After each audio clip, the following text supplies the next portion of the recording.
te damos, Señor. Cómo no agradecerte, Señor, que cuando estamos cansados, cuando no tenemos fuerza, Señor, tú nos las das. Que cuando estamos enfermos, tú nos levantas, Señor. Cómo no agradecerte por la vida. Cómo no agradecerte, Señor, por todo lo que haces a través de tu bendita palabra en nuestras vidas, Señor. Gracias. Gracias por recordarnos quién eres tú. Gracias por recordarnos quién es tu Hijo. Y gracias por hacer la obra en las personas a las cuales les hemos hablado, les hemos ministrado. Y aunque no veamos nada, Señor, sabemos que tú estás obrando tu perfecta voluntad. Tú estás quitando esos yugos, esas ataduras, todas esas mentiras, todas esas cosas, Señor, que vienen a la mente de nuestros niños, de nuestros jóvenes, de las mujeres, de los varones, Señor. ¿Cómo no creerte, Señor, si es tu gloria, es tu poder quien trae restauración, que trae vida, que trae avivamiento, Señor, Dios mío? En esta noche te pido que avives el fuego de tu Espíritu sobre nuestras vidas, que no nos conformemos, Señor, con un poquito de tu palabra, un poquito de tu presencia, sino que vayamos más allá, Señor, a buscarte y anhelar esa presencia, esa gloria, ese poder tuyo, Señor, que está para cada uno de nosotros, Señor. Porque tú nos llamaste, Señor, con un llamamiento santo para llenarnos de gloria, para llenarnos de poder, para llenarnos de tu Espíritu, para que podamos hablar tu palabra, Señor, con denuedo, para que podamos contagiar a otros de tu amor y tu verdad, Señor. ¿Por qué callarnos? ¿Por qué seguir echando para atrás, Señor, si tú vas delante de nosotros como poderoso gigante, Señor? No tenemos que callar, tenemos que seguir, tenemos que confiar, tenemos que caminar, tenemos que mirarte a ti, buscarte a ti, Señor, levantarnos, sacudirnos del polvo y seguir adelante, porque tú eres Dios, tú eres Señor, tú eres el Todopoderoso, el que hizo los cielos, la tierra, el que hizo los mares, la plenitud, todo fue hecho por ti, Señor, nuestras vidas, nuestras familias, hemos sido hechos por ti, Señor. ¿Cómo no creer si tú tienes el poder para derribar, para construir, para hacer, Señor? Tú quitas y pones reyes, Señor Dios Todopoderoso. Y hoy te pedimos como un solo hombre, Señor, que nos levantes, Padre Celestial, que nos levantes con tu poder, que nos levantes a través de tu Espíritu, que nos levantes a través de tu palabra, Señor, y que podamos seguir confiando en esa gloria, en ese poder, en esa respuesta que tienes para nuestras vidas, Señor. ¿Cómo no creerte? ¿Cómo no amarte? ¿Cómo no buscarte? Si tú eres tan real como el aire que respiramos, Señor. ¿Cómo no humillarnos delante de ti? ¿Cómo no darte gracias si todos los días nos bendices, nos guardas, nos levantas y provees de una manera sobrenatural, Señor?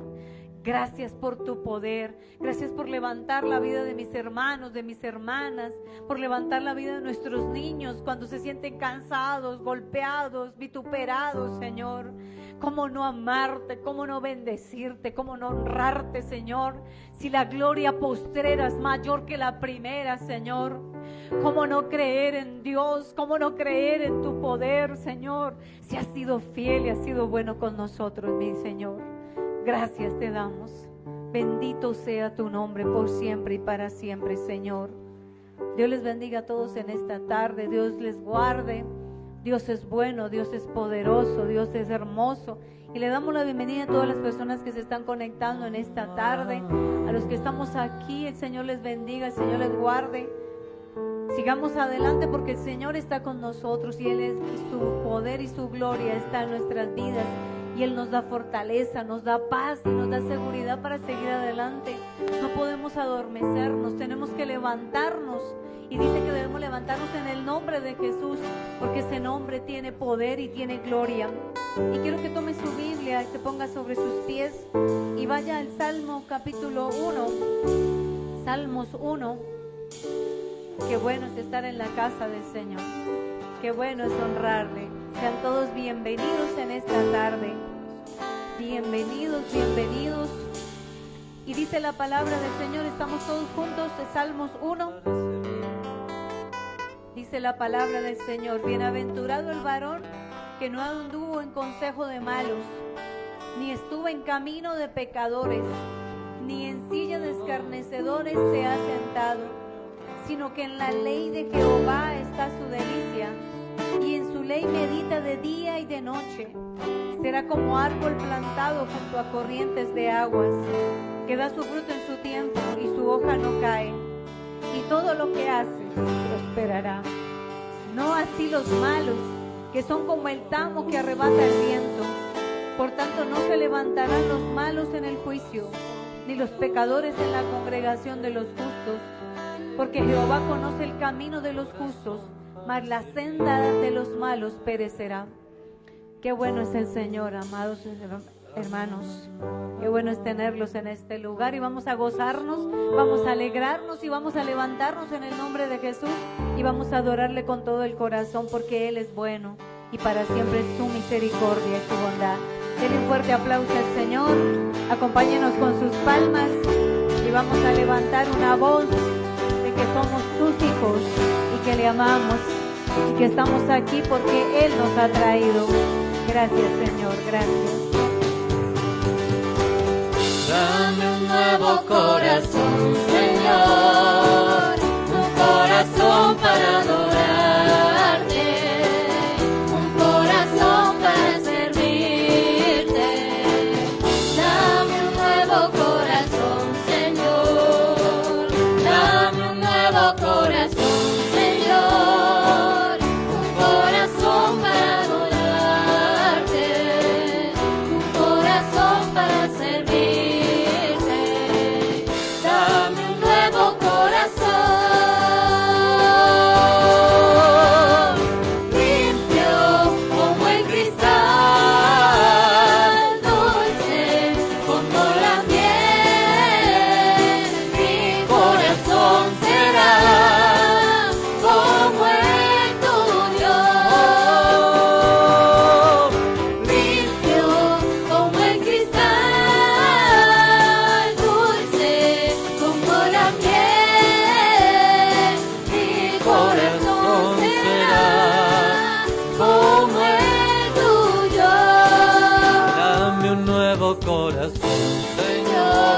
En esta noche, limpia mi corazón, lléname de ti, Señor.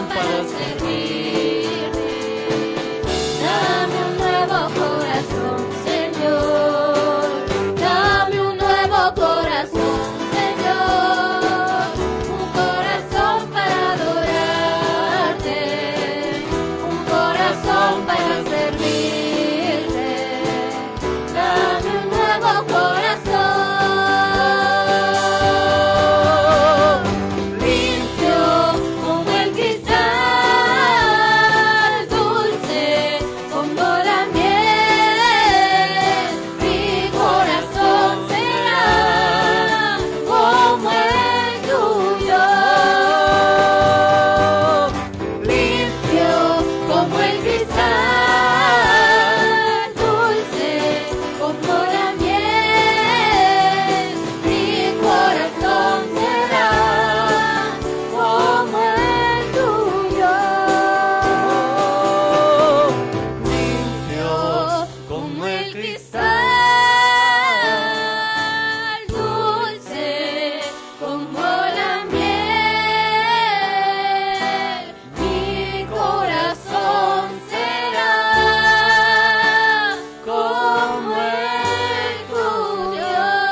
que anhelamos cada día, Señor, parecernos más a ti y morir a nuestro yo para que tú reines en nuestros corazones.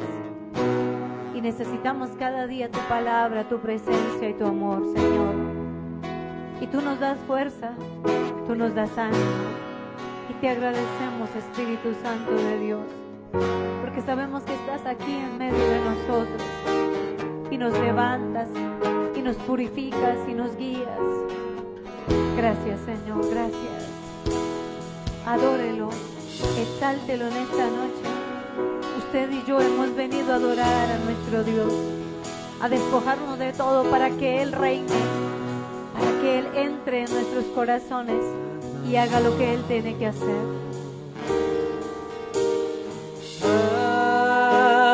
Aquí estoy, rendido por tu majestad,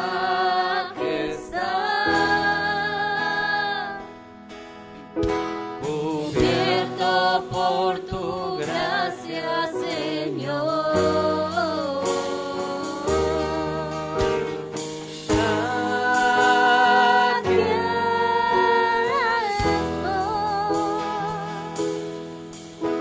Sabiendo que soy un pecador, cubierto por tu sangre, Señor.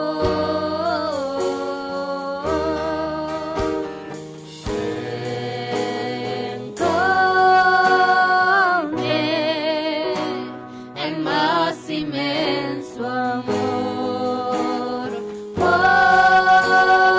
mí, tu vida entregaste en el gran sacrificio.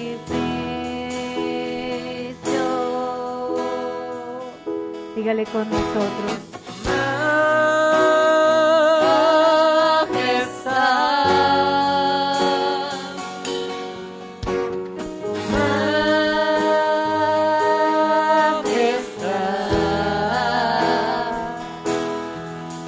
Tu gracia me encontró tal cual soy.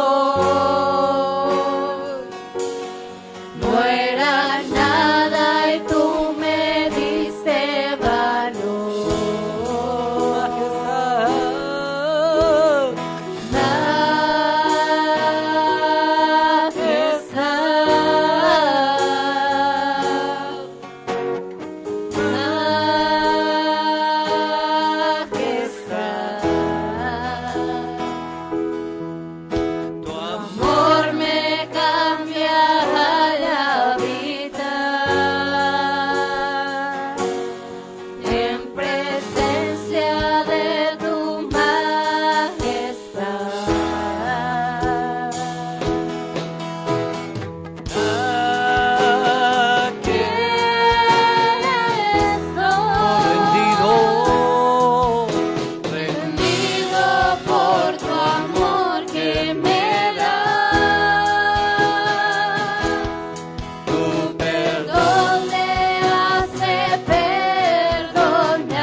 cual soy.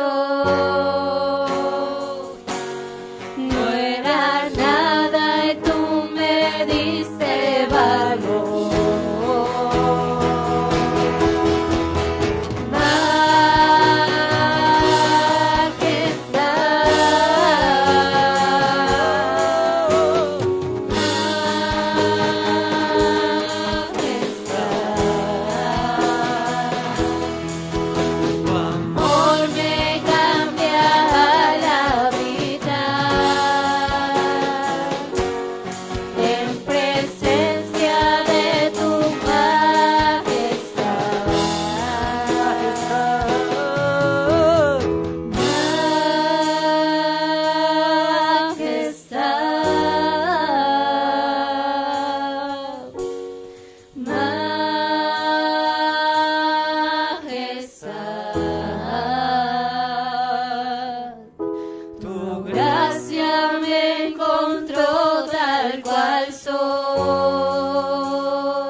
Gracias, Señor, por tu presencia.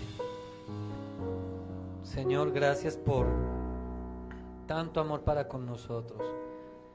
En medio de nuestro pecado, de nuestra infidelidad, Señor, de tanta maldad en nuestras vidas, Señor, tú te has acercado a nosotros para traernos gracia, Señor, para traernos salvación, para darnos consuelo, para traer libertad sobre nuestras vidas, para darnos sanidad, mi buen Dios. Señor, hoy te damos muchas gracias por permitirnos acercarnos a ti, Señor. Hoy nos presentamos, Señor, en tu presencia. Te pedimos que te glorifiques de una manera especial, Señor, en esta noche, Señor. Quienes estamos aquí en el templo, quienes están allí a través de la transmisión, Señor. Glorifícate de una manera muy especial, Señor. Permite que nuestros corazones estén dispuestos, disponibles, preparados, Señor, para recibir tu palabra de una manera muy especial, Señor, para aceptarla, Señor, y para vivirla. Te damos a ti toda la gratitud y la alabanza, mi buen Dios, en el nombre de Jesucristo. Amén y amén. Dele un fuerte aplauso al Señor, mi hermano. Mis hermanos, buenas noches. Salgan de su lugar un momentico y salude a otro hermano, dele la bienvenida. Un saludo especial a mis hermanos allí a través de la transmisión, mi hermana Laura, mi hermana Luz Mari Bernal. Un abrazo muy, muy especial. Me alegra verles en este lugar a mis hermanos, mi hermana Diana, una bendición tenerla por acá. Mis hermanos que son de casa, una bendición. Por favor, tome su lugar, póngase cómodo y dígale que está a su lado, no me moleste. No, es para que no le vaya, para que no le haga perder la atención de lo que usted va a aprender en esta noche. ¿Cuántos hemos aprendido? Como 3 nomás. Bueno, Señor los perdone. ¿Cuántos salimos confrontados el domingo de acá? Creo que toda esta serie ha sido un tiempo de confrontación muy especial, de aprender cada administración. El Señor tiene algo preparado. Esto es un banquete especial, y cómo perdérselo, porque cada vez el Señor tiene algo diferente. Y uno dice y aprende a entender que de parte del Señor todo su poder, toda su soberanía está actuando a favor nuestro, enseñándonos, corrigiéndonos, instruyéndonos, confrontándonos, poniéndonos al desnudo con muchas cosas que están mal en nuestra vida, para que las podamos organizar, para que pongamos nuestras vidas, nuestra casa en orden y permitirle al Señor que Él se glorifique de una manera bien especial. ¿Cuántos dicen amén? Le he titulado el mensaje en esta noche, He aquí mi siervo. Diga, he aquí mi siervo. Y quiero ponerlo un poquito en el contexto, como usualmente hago, para que ustedes recuerden cómo veníamos. Igual usted estuvo muy atento el domingo para poder continuar hoy en lo que íbamos, ¿cierto? Y el domingo veíamos 3 principios muy especiales y veíamos lo importante que es el día de reposo o el día para el Señor, y que es esencial en nuestras vidas como creyentes, como cristianos, tenerlo como prioridad. ¿Cuántos dicen amén? ¿Tenerlo como qué? Como prioridad. A veces sacamos el domingo, nuestro día de descanso, nuestro día de reposo, sin entender que ese día fue por causa nuestra, no por causa del Señor. El Señor no está cansado, y lo veíamos a la luz de la palabra, que el Señor no se cansa, que Él no se adormece, Él sigue todo el tiempo con su poder porque Él es Dios. ¿Cuántos dicen amén? Pero lo hizo fue por causa de nosotros, para que restauráramos esa relación con Él, para que tuviéramos un tiempo de descanso también, y para que entendiéramos, mis hermanos, que tenemos que dejar tanta excusa, que el día de descanso, el día domingo, el día del Señor es el día del Señor. ¿Cuántos dicen amén? No es para lavar el carro, no es para irnos de paseo, no es para esto, no es para lavar el perro, no es para lavar la vaca, no, mi hermano. Entender que por la mañana tenemos un tiempo especial en la presencia del Señor. ¿Cuántos dicen amén? Y que en la tarde, mi hermano, tenemos un tiempo especial para compartir con nuestra familia. Entonces tenemos que tener pendiente de eso, que tenemos que quitar de nuestras vidas toda religiosidad. Dígale que está a su lado, no sea religioso. Quitarnos tantas costumbres, tantas mañas y tantas cosas que en realidad en nuestra vida no nos ayudan. Y veíamos como tercero, lo importante es que es en nuestras vidas discernir cada situación para que nuestros corazones no se vayan a endurecer. Porque eso lo veíamos con el pueblo, cómo estaban endurecidos los fariseos, todos los que estaban allí, el Sanedrín, cómo tenían sus corazones endurecidos contra el Señor. Y el Señor se enojó y dice que tristemente los vio de esa manera. Marcos en el capítulo 3 veíamos, en el verso 6 decía, y salidos los fariseos tomaron consejo con los herodianos contra él. ¿Contra quién? Contra Jesucristo, para destruirle. Lucas en el capítulo 6 en el verso 11, y ellos se llenaron de furor y hablaron entre sí qué podían hacer contra Jesús. Y Mateo en el capítulo 12 en el verso 14 decía, y salidos los fariseos tuvieron consejo contra Jesús para destruirle. Eso era lo que querían hacer ellos. Vaya Mateo, por favor, capítulo 12. Cuando llegue allí me dice un fuerte amén. Mateo 12. Lea conmigo ese verso 14 una vez más. ¿Qué dice la escritura? Y salidos, ¿quiénes? Los fariseos tuvieron consejo contra Jesús, ¿para qué? Para destruirle. Lea el verso 15 conmigo, por favor. ¿Qué dice? Sabiendo, no subiendo, mi hermano, pero sabiendo. Muy bien. Qué bueno que la escritura nos enseña, ¿cierto? Dígale que está solo, ponga cuidado. ¿Cómo es? Subiendo, no mentira, sabiendo. Sabiendo esto de Jesús, ¿sabiendo qué? Pues esto qué era, pues que lo querían destruir, que lo querían matar, que le querían hacer todo esto, ¿cierto? ¿Qué fue lo que hizo el Señor con toda su prudencia? Se apartó de allí y le siguió mucha gente y sanaba a todos. Mire la prudencia del Señor, que cada vez que había un conflicto, Él salía por un ladito y se fue. ¿Se acuerda cuando llegó a su tierra y los nazarenos querían destruirle también? Lo llevaron a un barranco y el Señor, dice la escritura, que salió en medio de ellos y los dejó ahí peleando y ni se dieron cuenta en qué momento se fue, y Él siguió haciendo su tarea. No se vaya a perder ahí de Mateo y vaya por favor a Marcos, en el capítulo 3.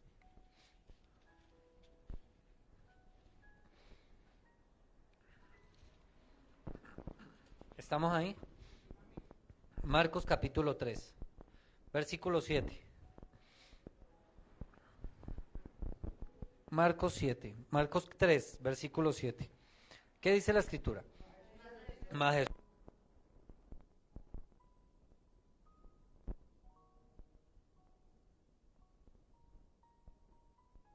Hola, sí. Ah, ya volví. Es que el otro micrófono no sé qué le pasó, murió. Verso 7. ¿Qué dice? Mas Jesús se retiró al mar con sus discípulos y le siguió gran multitud ¿de qué? De Galilea y de Judea, de Jerusalén, de Idumea, del otro lado del Jordán y de los alrededores de Tiro y de Sidón, oyendo cuán grandes cosas hacía. Grandes multitudes vinieron a él. Y dijo a sus discípulos que le tuviesen siempre lista la barca a causa del gentío, para que no le oprimiesen, porque había sanado a muchos, de manera que por tocarle, cuantos tenían plagas, caían sobre él.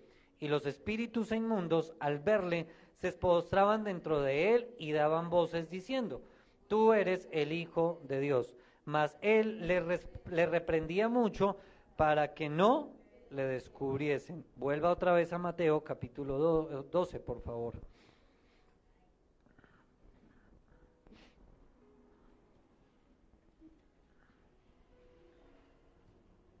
Vuelva al verso 15. ¿Qué dice? Sabiendo esto, Jesús se apartó de allí y le siguió mucha gente y sanaba ¿a quién? A todos. Y les encargaba rigurosamente que no le descubriesen. Mire, mi hermano, que nosotros nos damos cuenta a través de la Escritura tantas cosas tan especiales. Y una de ellas es, mirando estos textos, es que Jesús se hacía cada vez más popular. Cada vez lo reconocían aún más. Cada vez estaban más pendientes de él. Mire, mi hermano, entre tantas personas comunes y en medio de tanto conflicto con los fariseos, que eran las autoridades de ese entonces, el Señor Jesús cada vez se hacía más popular por todo lo que hacía, por la manera como hablaba, por la manera como sanaba, por la manera como restauraba. Usted ve que en Marcos dice que las multitudes venían ¿qué? A él, no eran muy poquitos, eran ¿qué? Multitudes. El mismo versículo dice allí, Idumea, era el nombre de una área de Judea. ¿Y qué nombre tan especial, mi hermano? Porque está mencionada solamente en el Nuevo Testamento en este pasaje.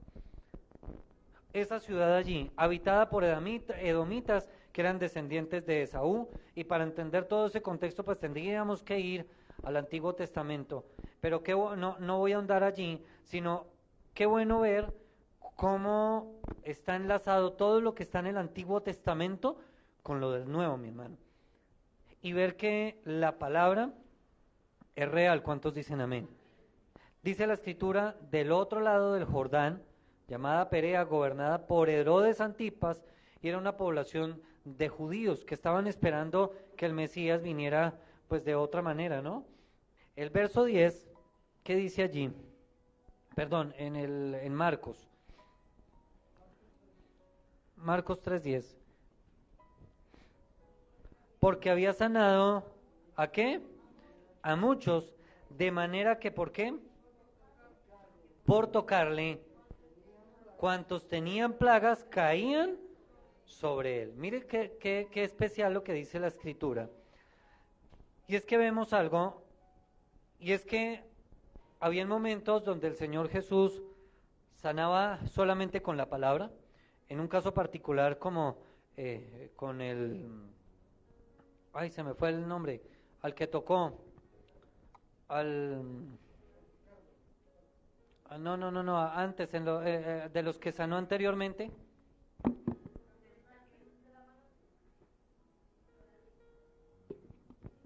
¿Me recibes acá? No, el paralítico no, a ver, acuérdense, a los que había sanado anteriormente. No, a la suegra de Pedro, bueno, la suegra de Pedro también la tocó para quitarle la fiebre. ¿A quién fue el otro? Los que sacaban a la ciudad, a las orillas de la ciudad. Ah, un leproso, ¿cierto? A los leprosos los tocaba, a algunos les hablaba, a algunos simplemente pasaba algo especial en este versículo, porque había sanado a muchos, de manera que, ¿por qué? Por tocarle, no que Jesús fuera y los tocara a ellos, sino que ellos tocaban ¿a quién? A Jesús. Dese cuenta de eso, él simplemente iba caminando en medio de las multitudes, muchos lo seguían y muchos con solo tocarlo, querían tocarlo para experimentar esa sanidad y esa libertad que traía Él.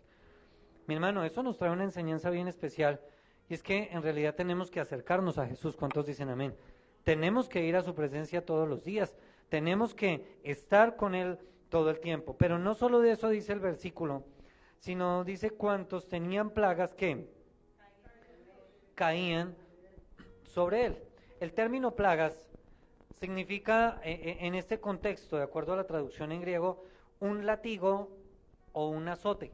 Era una enfermedad o varias enfermedades que traían dolencias muy dolorosas y quizás agonizantes, muy fuerte. A eso se refería en este contexto de este término plagas, a una enfermedad que traía una dolencia que muy fuerte y casi agonizante.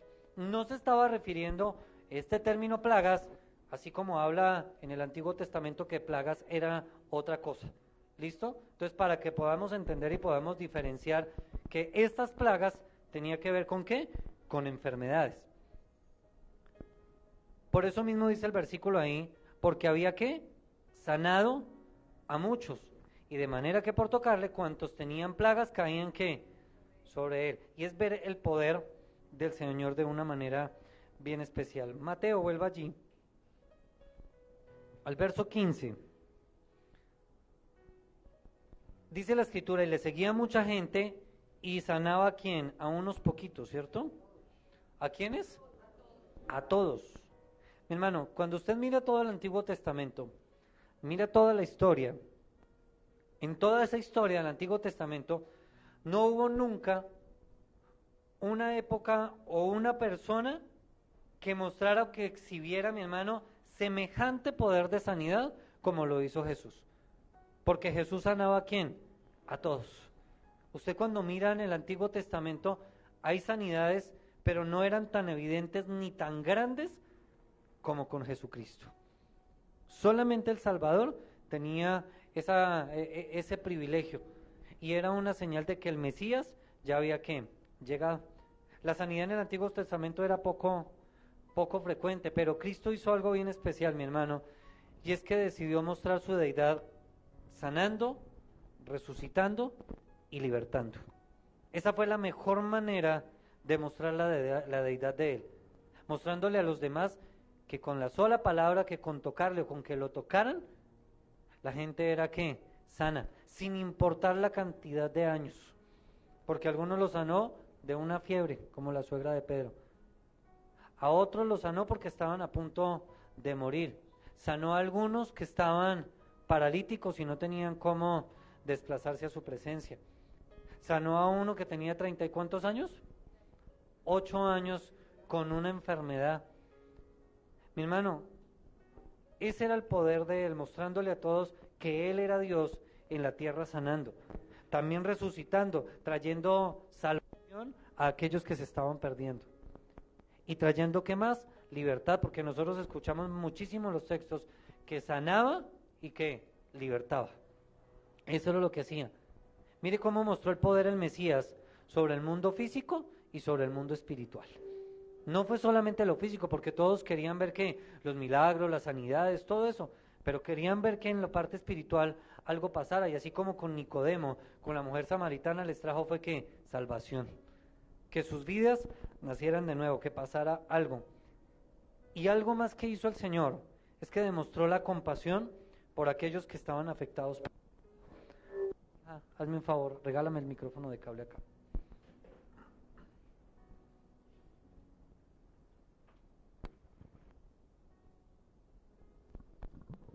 Ver cómo el Señor demostró esa compasión por todos los que estaban afectados por el pecado. Cuando nosotros miramos, ese es el común denominador, y el Señor siempre los confrontaba de esa manera.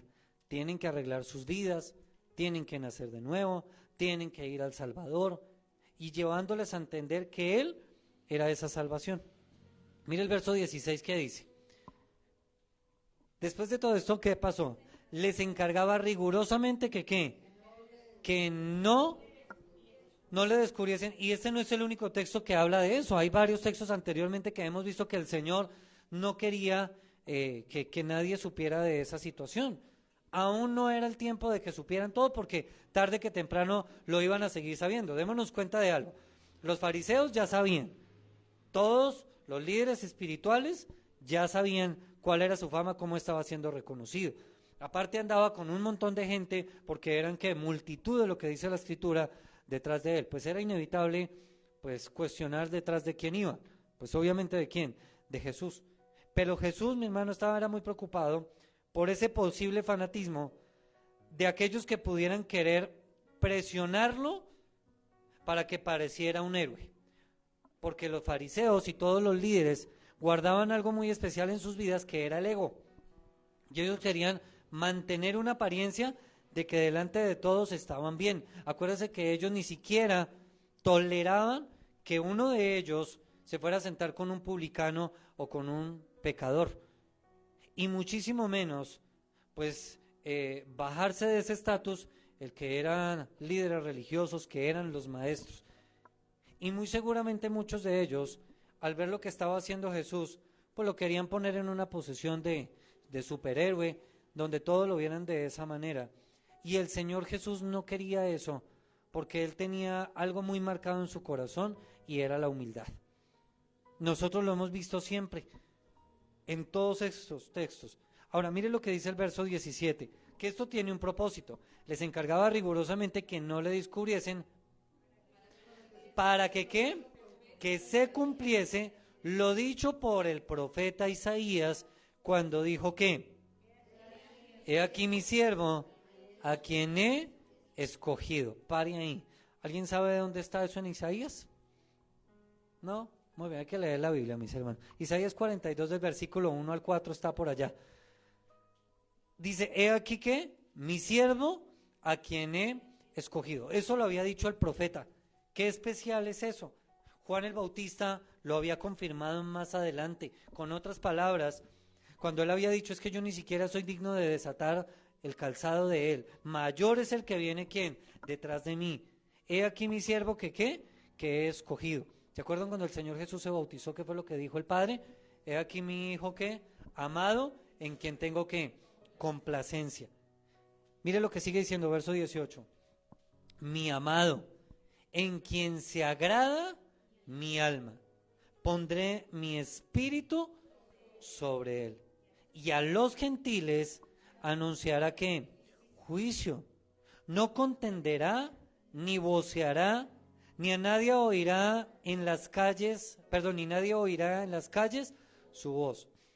La caña cascada no quebrará, y el pábilo que humea no apagará, hasta que saque a victoria el juicio, y en su nombre esperarán los gentiles. Y quiero que miremos un poco esta profecía, y es ver traer una aplicación a nosotros. Lea solamente el verso 18 y mire esas palabras: he aquí mi siervo, a quien he ¿qué? Escogido. Y mire estas palabras tan bonitas: mi amado, en quien se agrada mi alma, pondré mi espíritu sobre él. Mi hermano, qué palabras tan especiales sobre el Señor Jesús. Y es que ese era el propósito que tenía él. Estaba agradando al Padre de una manera muy especial, trayendo sanidad, trayendo salvación, haciendo su voluntad. Pero Isaías lo estaba diciendo de esa manera, como si fuera algo tan especial como si lo hubiese vivido él en él mismo. Pero Isaías no conoció a Jesucristo. Isaías fue lo que hizo fue que hacer su tarea como profeta de acuerdo a lo que el Señor le inspiró para que escribiera. Mi hermano, ¿será que así como Isaías, será que usted tiene ese mismo amor por el Señor? ¿Usted verdaderamente ama al Señor? Mire, piense por un momento en lo siguiente. ¿Será que el Señor ha hecho algo para agradarlo a usted? ¿Cuántas cosas hace para agradarnos, no? Para que estemos bien, para bendecirnos. Y nosotros a veces caemos en la infidelidad, nos alejamos de Él, peleamos con Él y no entendemos todo lo que Dios quiere hacer con nosotros. El verso 19. Y vendría a los gentiles a anunciar ¿qué? juicio, pero ese juicio que está marcado allí era dándoles una oportunidad de salvación, que ese mensaje transformara verdaderamente sus vidas. Verso 19, ¿qué dice la Escritura? No contenderá ¿qué? Ni voceará, ni nadie oirá en las calles. Mire, mi hermano, esa llegada del Mesías y ese cumplimiento de esa profecía tenía un propósito particular, era demostrar que el Mesías no llegaría con planes políticos, con ningún despliegue militar, sino con muchísima humildad y mansedumbre, proclamando la rectitud, inclusive a los gentiles, a los que muchos ya daban totalmente ¿por qué? Por perdidos. Y en el versículo 20 utiliza dos términos que si uno no mira todo el contexto, pues no lo podría entender, y es que habla acerca de la caña cascada. Esa caña era una caña muy fuerte utilizada por los pastores para hacer un instrumento musical. Acuérdense que los pastores tenían todos sus rebaños y tenían que estar cuidándolo todo el día, y en cosas que utilizaban su tiempo era adorando al Señor, haciendo instrumentos. ¿Recuerden quién hacía eso? David, ¿no? Él cargaba con su arpa entre la maletica y mientras que cuidaba las ovejas, que estaba haciendo, pues adorando al Señor. Esa caña era algo muy fuerte, pero esa caña, una vez que estaba gastada o estaba quebrada por un ladito, era una caña que era totalmente inútil, que no servía para nada. Y el otro ejemplo que pone allí, dice, el pabilo que humea no apagará. Mi hermano, para que me pueda entender, una mecha que no tiene llama, pues es inútil totalmente para dar ¿qué? Luz, no sirve para nada, no sirve para nada. Mi hermano, estos dos ejemplos estaban representando las personas juzgadas en el mundo como inútiles. Estaba haciendo referencia a eso. Mire, la Escritura dice, la caña cascada ¿qué? No quebrará, y el pabilo que humea no apagará. Pero siga leyendo lo que dice, hasta que saque a victoria el juicio. Mire, mi hermano, lo único que iba a sacar a victoria a todos esos que se veían allí como inútiles era la obra de Cristo. Es que Cristo vino para eso, mi hermano, para restaurar y para reintegrar a todo ese tipo de personas, para darles una nueva oportunidad y para no terminar desechándolas. Uy, mi hermano, qué especial eso, y es ver que Dios tiene muchísimas oportunidades para que nuestras vidas puedan ser levantadas. Y si no, piense por un momento de dónde nos sacó el Señor. Piense por un momento cómo nos ve el mundo, cómo nos veía el mundo. Personas que eran inútiles, por las cuales no se daba un peso, fracasados, que no pasaba nada. Quizás usted mismo se veía de esa manera. Pero qué bueno que vino Cristo a traernos salvación y a cambiar esa condición, a permitir que algo nuevo pasara en cada una de nuestras vidas. Es ver cómo la compasión de Cristo está disponible para todos los que están perdidos. Mi hermano, diga, todavía hay oportunidad. Qué bueno eso, saber que todavía hay oportunidad. Mi hermano, y que nosotros somos esos canales de bendición. Cómo el Señor Jesús estaba mostrando la misericordia tan grande a todos los débiles. Qué bueno que el Señor ha hecho algo especial en nuestras vidas. Y el verso 21 dice, y en su nombre esperarán ¿qué? Los gentiles. Y es un llamado de atención, mi hermano, a tener esperanza. Anhelamos la venida del Señor, porque lo hemos conocido. ¿Cuántos dicen amén? Pero hay muchos que todavía están guardando la esperanza de ese Mesías.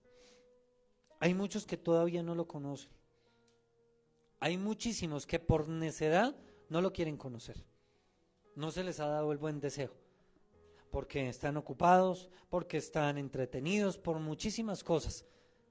Miren, si nosotros preguntáramos, hiciéramos una encuesta, ¿cuántas personas han escuchado de Jesucristo?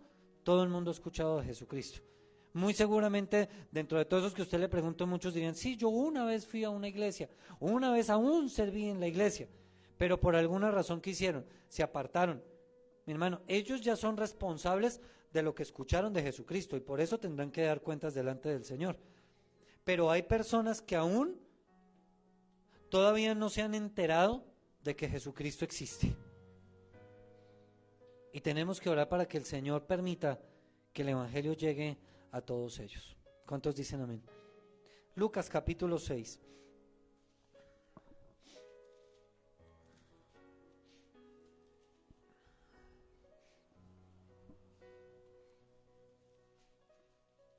Qué especial ver ese cumplimiento de lo que estaba en Isaías, ahora a través del Nuevo Testamento aquí con Jesucristo, ya como el Mesías. Lucas capítulo 6.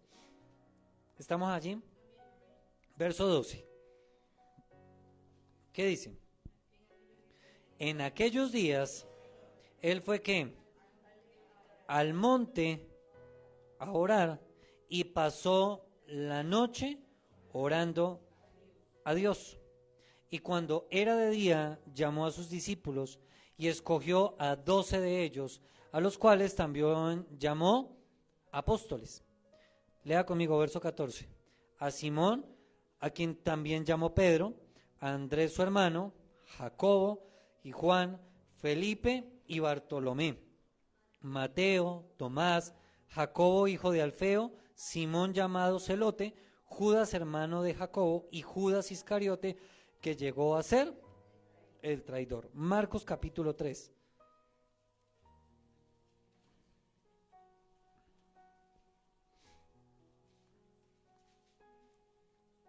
Versículo, ¿ya estamos ahí?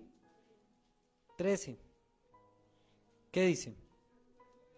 Después subió al monte y llamó así a los que él quiso, y vinieron a él y estableció a 12 para que estuviesen con él y para enviarlos a predicar, y para que tuviesen autoridad para sanar enfermedades y echar fuera demonios.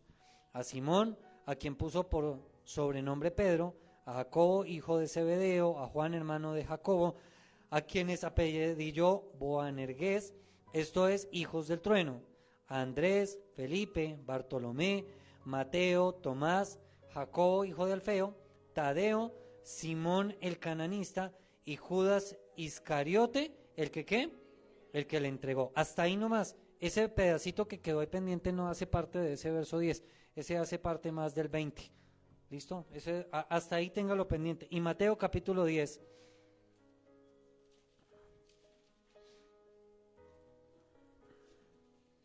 Devuélvase un momentico.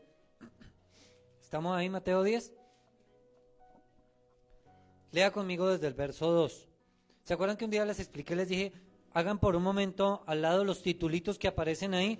Si usted mira el titulito, está empezando el capítulo 10 donde dice elección de los 12. Pero resulta que ese versículo 1 no hace parte de este contexto de lo que va ahí, va más adelante. Entonces lea el verso 2, ¿qué dice? Los nombres de los 12 apóstoles son estos. Primero, Simón, llamado Pedro, y Andrés su hermano. Jacobo, hijo de Zebedeo, y Juan su hermano. Felipe, Bartolomé, Tomás, Mateo el publicano, Jacobo, hijo de Alfeo, Lebeo, por su nombre Tadeo, Simón el cananista y Judas Iscariote, el que también ¿qué? Le entregó. Y démonos cuenta de algo particular, y es ver qué estaba haciendo el Señor Jesús. ¿Qué es lo que dice la Escritura que estaba haciendo él? ¿Estaba qué? ¿Orando cuándo? Fue al monte a orar. ¿Y cuánto tiempo oró?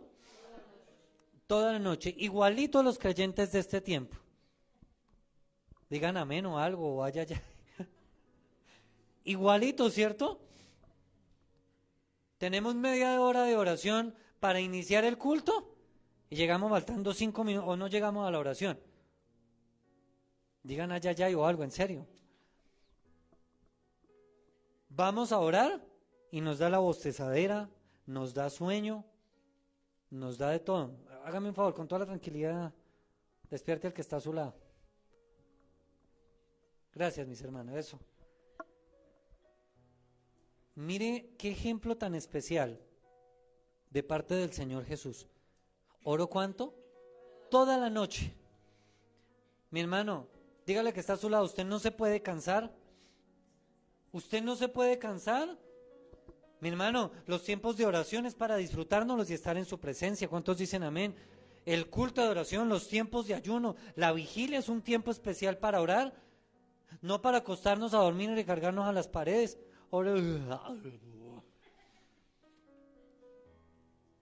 Mi hermano, ¿cómo nos hace falta tener esa disciplina del Señor Jesús en nuestras vidas?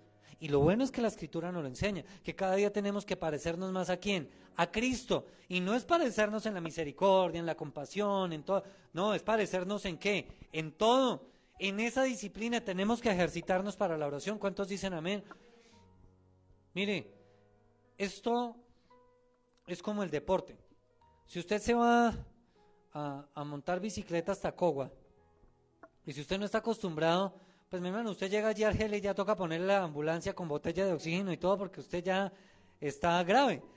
De pronto usted se esfuerza un poco más y alcanza a llegar a la entrada de Rodamontal y ya ahí va tirado, mejor dicho, ya toca llamar a una grúa para que lo recojan y lo devuelvan.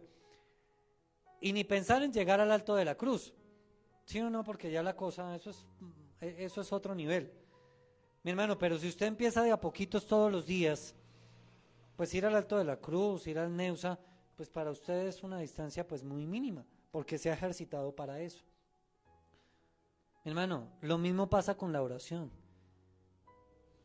Si usted no ora, si usted no habla con Dios, ¿cómo va a ejercitar esa disciplina en su vida? Mire, le voy a poner un solo ejemplo.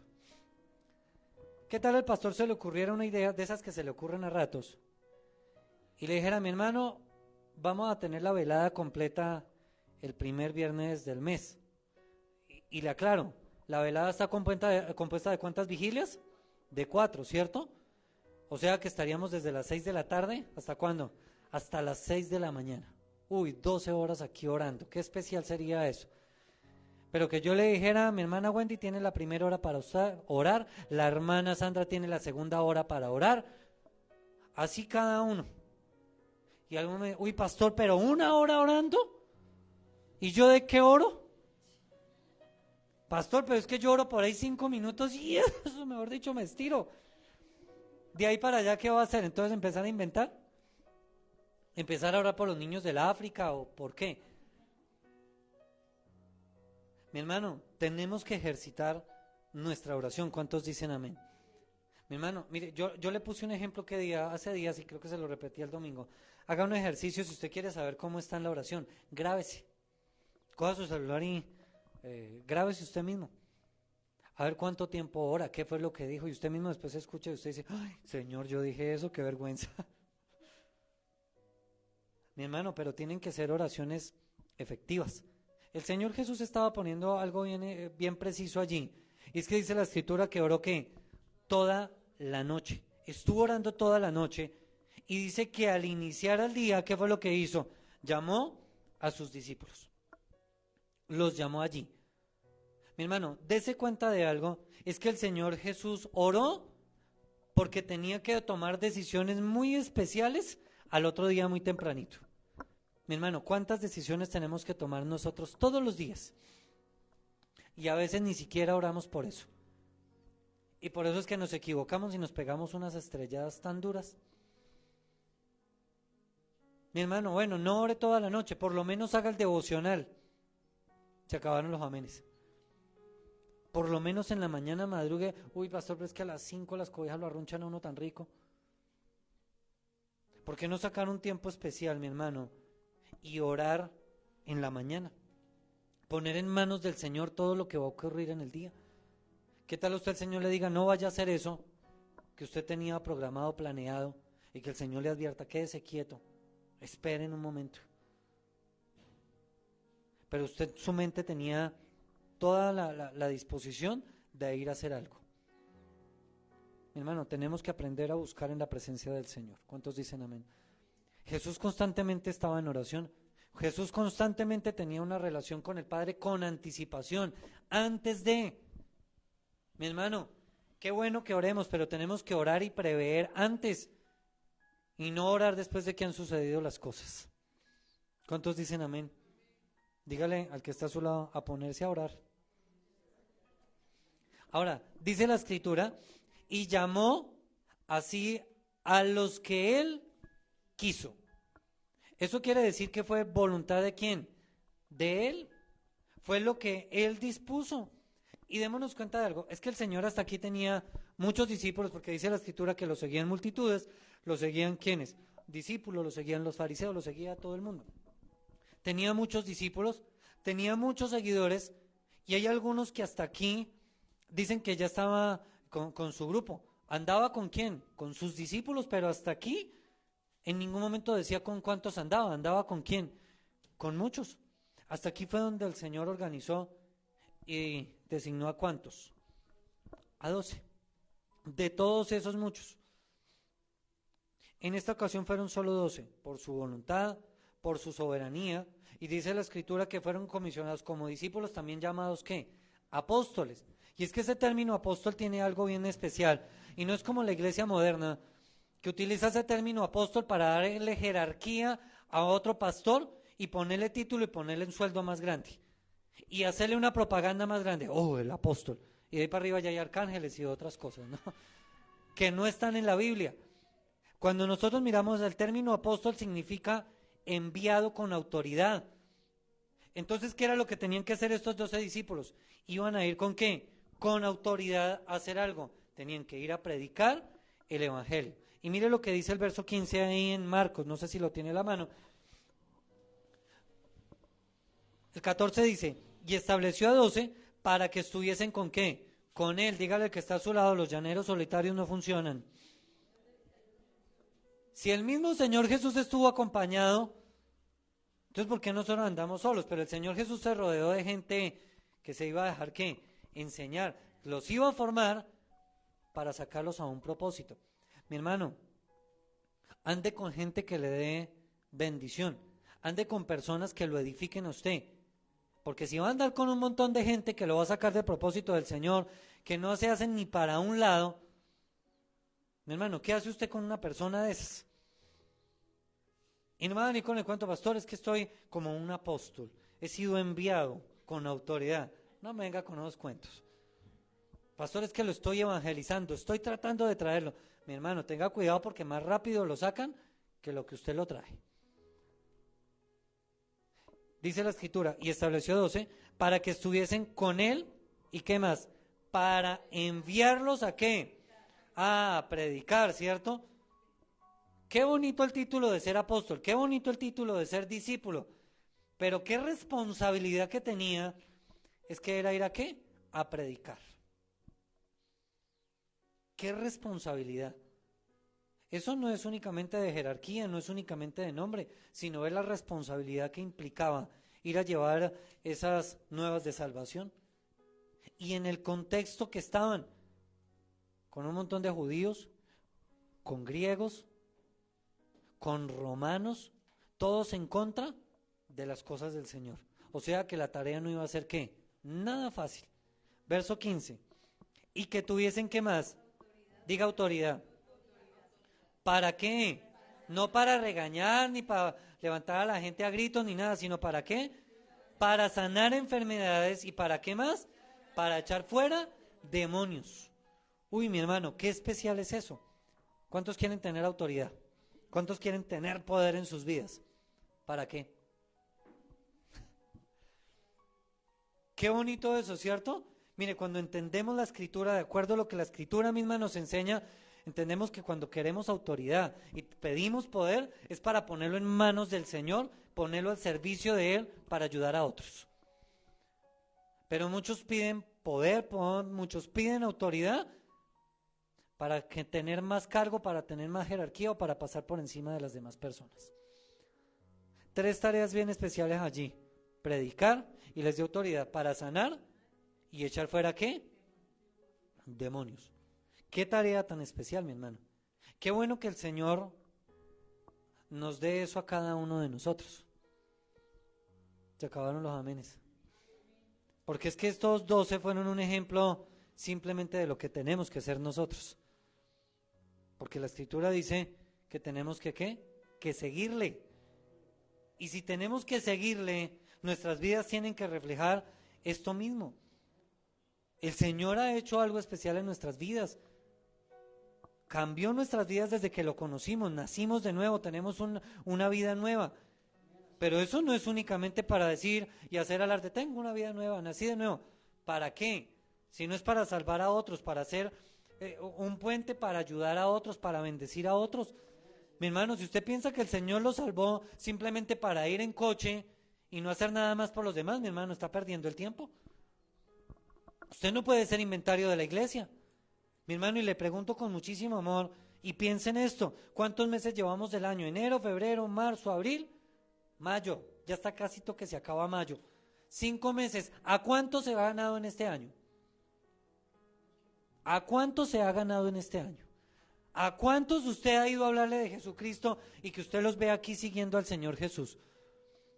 Porque es que la tarea, ¿cuál es? Ir a hablarles y traerlos acá y dejar que la iglesia haga el resto, a través de los maestros, a través de los discipulados, a través de la enseñanza de los pastores, a través de la consejería, a través del acompañamiento. ¿A cuántos, mi amado hermano? ¿Ve cómo estamos descuidando eso? Porque pensamos que únicamente el ser salvos, el que ya nacimos de nuevo, nos da una posición para estar sentados en una iglesia. ¿Y el resto? El propósito de estos discípulos era que tenían que ir ¿a qué? A predicar. Mi hermano amado, ¿a cuántas personas le predica usted diariamente? ¿A cuántas personas usted le habla del Señor? ¿A cuántas personas usted le da buen testimonio? ¿A cuántos, mi hermano? ¿Por cuántos usted ha orado? Porque el Señor le ha dado autoridad a usted. Usted es un hijo de Dios. El Señor le ha ungido de una manera especial. ¿Cuántos dicen amén? ¿Ustedes piensan que eso es solo la responsabilidad del pastor? No, mi amado hermano. Si usted está conectado con el Señor le ha dado esa autoridad. ¿Por cuántos enfermos ha orado? No importa que se mueran. ¿Cuál es el susto? Pero por lo menos que usted haya dicho, oré, Señor, te lo llevaste, no hay ningún problema. Pero no, pastor, ¿qué tal yo oro y se muera? Pues hizo su tarea. Teníamos un amigo pastor hace años, ya era líder en ese entonces, y él lo invitaban a orar por los enfermos. Y hubo un tiempo que enfermo por el que oraba, enfermo que se moría. Y nosotros ya lo molestábamos, hermano, hágame un favor, no vaya a orar por mí, sí, yo estoy bien, tengo... Y fue algo que el Señor lo llevó a orar por esas personas para acompañarlo en sus últimos minutos, para restaurar en parte esa relación con Dios. Oiga, qué especial es eso. Pero mi hermano, ¿por cuántos enfermos ha orado usted? Es más, ¿ha orado por usted mismo cuando tiene maluqueras? ¿Y para echar que fuera qué? Uy, no, pastor, es que yo le tengo miedo al diablo. No, mi hermano, perdió el año. Perdió el año. Porque es que más poderoso es el que está ¿qué? En nosotros que el que está en ¿qué? O sea, el diablo. ¿Cuál es el miedo que le tiene al diablo? Si usted le tiene miedo, mi hermano, está grave. Dígale que está a su lado, deje el susto. Y dice la escritura ¿qué? Y empieza a llamarlos a uno por uno. ¿A cuántos? A 12. Para transmitir el mensaje, para sanar enfermedades y para ¿qué más? Para expulsar, para echar fuera demonios. Ese era el propósito que tenían todos estos 12. Les había revestido de esa ¿qué? Autoridad. Dese cuenta que de todos los discípulos que andaban con él, ¿escogió a cuántos? A 12. Pero mi amado hermano, hago un paréntesis ahí. Y hay que ser cuidadosos, porque es que hay algunos lugares que cogieron esto como doctrina, como si fuera una pirámide, como si fuera algo de esa manera. O sea, que su grupo de liderazgo son solamente ¿qué? 12, porque la escritura dice que fueron 12. Y los 12 tienen que tener ¿cuántos? ¿Y los 12 cuántos? Ah, eso, y sumen pirámide ahí. Eso no nos enseña la escritura, fue un modelo que el Señor ¿qué? Puso. Por una razón, ¿qué es lo que dice ahí atrás? Que Él no andaba ¿qué? Solo, para que estuvieran con Él, para enseñarles. Usted se imagina donde el Señor, y es que el Señor es sabio, ¿usted se imagina con más discípulos? Si con estos 2 eran una maravilla, un publicano, ¿quién es más? Ya, ahorita se los voy a ir nombrando. Pescadores. No, eso eran una maravilla todos. ¿Usted se imagina al Señor con 50 discípulos? ¿Para ponerlos de acuerdo para que estuvieran sincronizados? Mi hermano, mire, póngalo de lógica de esta manera.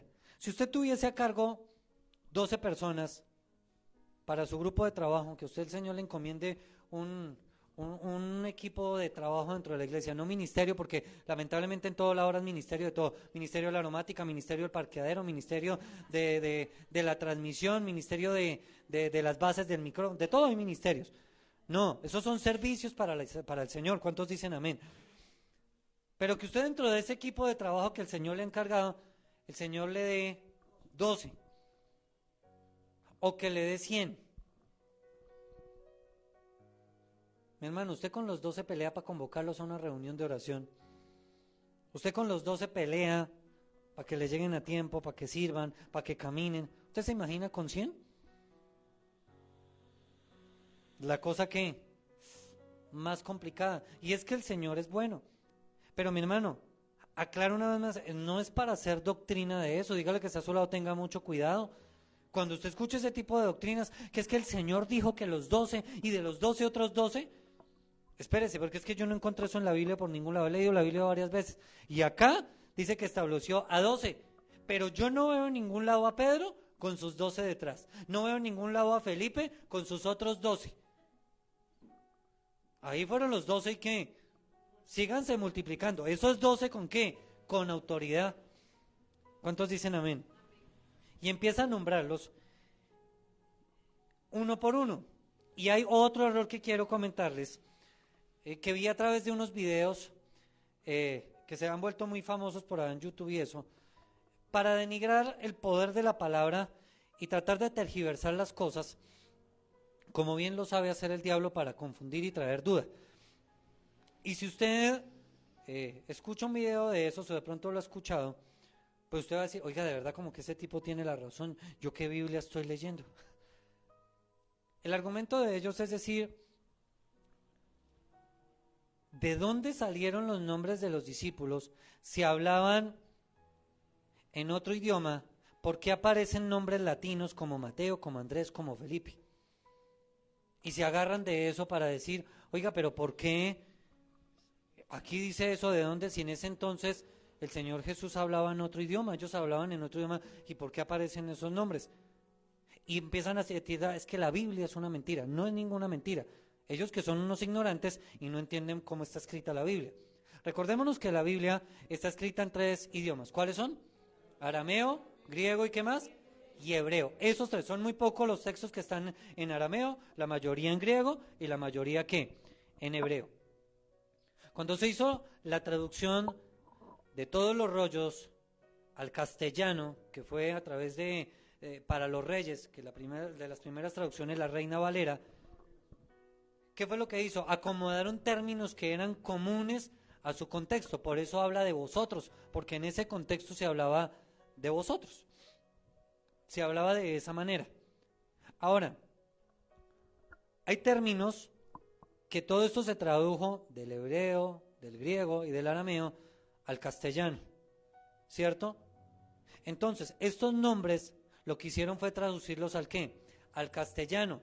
Pero como estos escritores, los que transcribieron la escritura de los rollos al castellano, estaban permeados por muchas cosas y era el idioma latín, que era el más normal que hablaba todo el mundo. Y hablando ese latín, aparecían esos nombres de esa manera. Por eso es que la escritura lo acerca de esa forma. Ahora, se los voy a ir nombrando para que usted vea. El primero lo que la escritura habla es ¿quién? A Pedro, a Simón, ¿cierto? Que le cambió el nombre. ¿Por qué? Por Pedro. Y les expliqué en algún momento, eso tampoco es para hacerlo doctrina. Que es que el Señor te tiene que cambiar el nombre. Ahora te llamarás fulanito. Pues el Señor le cambió el nombre a Simón, le dijo Pedro. Ya, ¿cuál era el asunto? Pues fue su voluntad.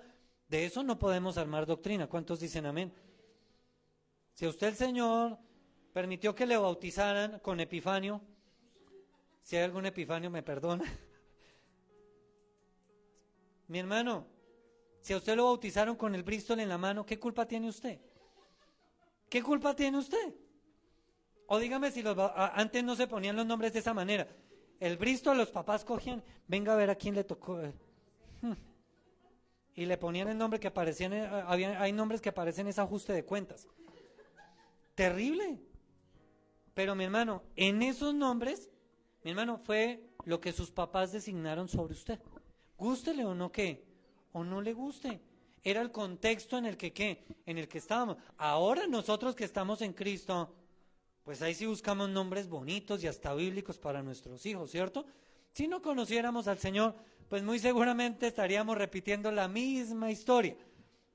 Lo mismo, hay familias que traen esa historia por genealogía. Si el tatarabuelo se llamaba Juan, el abuelo tenía que llamarse ¿qué? Juan, el hijo tenía que llamarse Juan, el nieto tenía que llamarse Juan, el bisnieto Juan y tenía que seguir ¿qué?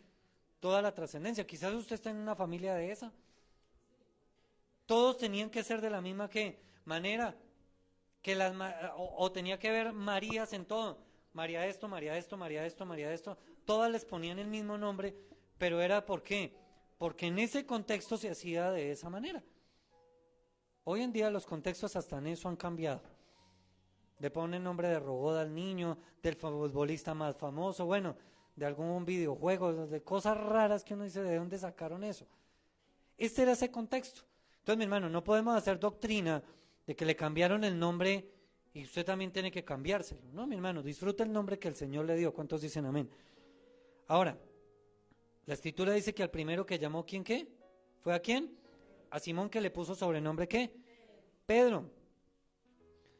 Que su nombre significa roca. Y de esto también sacó una mala doctrina la Iglesia Católica tradicional, diciendo que sobre las llaves, le entregó las llaves del reino y que de ahí empezó la Iglesia. Y una cantidad de cosas. Eso no es verdad, que porque fue el primer obispo, el primer papa. ¿De dónde papa? Aquí dice que era un ¿qué? Apóstol, era un ¿qué? Discípulo, que tenía una tarea, ¿cuál era? Ir ¿a qué? A predicar.